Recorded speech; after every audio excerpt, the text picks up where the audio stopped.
Hey guys, welcome back. Thank you so much everybody for joining me, and thank you also to the people who've continued to support this channel despite the fact that I barely have any time to do that myself. But today we're just going to look real close at the different kinds of, well, the styling specifically of the Death Korps of Krieg models I got recently. My brother and I split the Kill Team Octarius box between us, and what I'd like to do is show you what I'm painting up, maybe show you what he's painting up. He's got the orcs, I've got the Kriegers, and then kind of bring them together and maybe film our first ever tabletop game in the 40k universe. I thought it'd be quite a fun thing to do. What I really want to do is sort of go through the process of building and painting these. Obviously you've seen people build stuff before, but I'm going to go through painting with my style in the Krieg models.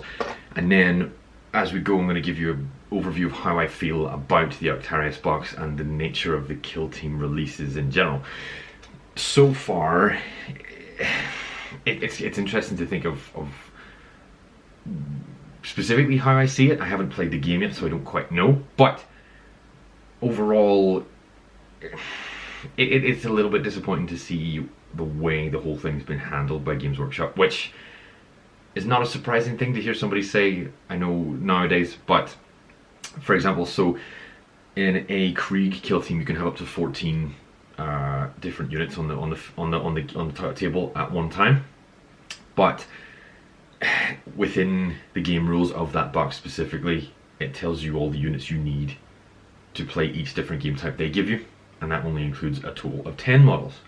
So they then only give you the parts to make 10 models, despite the fact you can have up to 14, so they don't give you enough for a full kill team. And I'm pretty sure it's the same for the orcs as well, which is, I think, it makes the building process very, very confusing. Midwinter Minis did a video on the building process of these Krieg units and showed how the sprues are very, very out of order, and they're not sequenced, and they're very confusing, and they're hard to follow, and I found it exact same. I built my minis just before he released that video, and I found the exact same process, because due to the fact that they limit the number of minis in the box purely so that they can reduce the price down to 60 quid and then bump it up again as they're doing at the minute, the building process is very confusing. You're constantly hunting back and forward because you can only do a certain configuration, and you have to read what units you want versus what units are available versus what units you need for the different things, and it's a very, very confusing process. Whereas if they'd just given you enough to build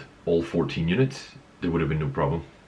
So I'm not been a big fan of that so far, and it does seem like Games Workshop are doing their thing where instead of doing fan service and offering people the stuff that they know people want, they're cutting back on costs and raising prices and not really caring what your impression of the game is, so long as you get the bare minimum to play it. I don't know, let me know what you think as well. It's a little bit cynical, but I really love these models. They're very high quality. You can tell that this is a game type that requires a little more attention to detail in the individual miniatures, so that is a big upside for me.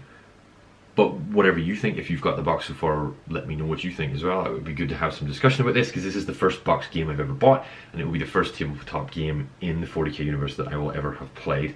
So without kind of being any more cynical about things, I'm going to move on to show you what I've done with these so far. Hopefully I'll have another video whenever they're finished to show you what I've managed, and then we'll maybe get a video of us playing together. So let's check it out. Yeah, so generally I am really, really pleased with how these guys look. They are definitely more detailed, and they are definitely intended to be more like characters than they are general kind of, you know, cannon fodder pieces that you normally get. I did swap and change some heads and some different pieces like of armor and stuff that weren't used in other minis, just to make these guys look like they had a little more personality and were a bit more unique to me.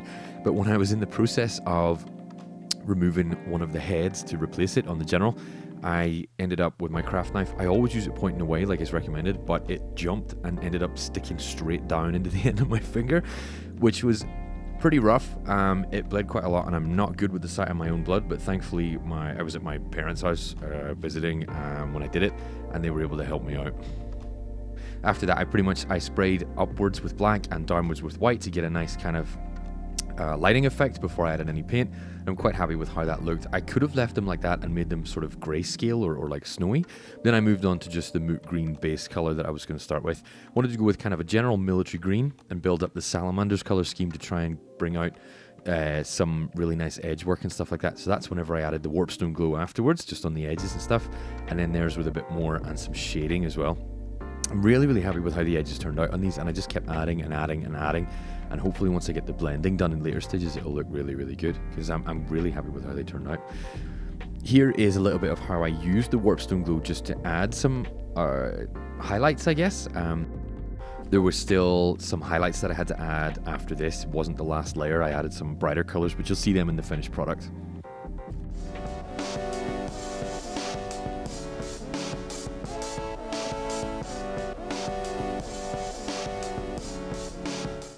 After the kind of highlighting stages, I added some of the metal effects. I'm going to add a lot more weathering and damage and sort of effect paint and stuff like that to these guys. But for now, the metal effects, to just try and bring out their pauldrons and their helmets and stuff, give them a little bit more liveliness in this early stage. Then basically painted their masks and the little sort of bracers around their legs, just to sort of get some basing done, so I can go on and add some more shading and stuff like that. The paint used here is Corax White.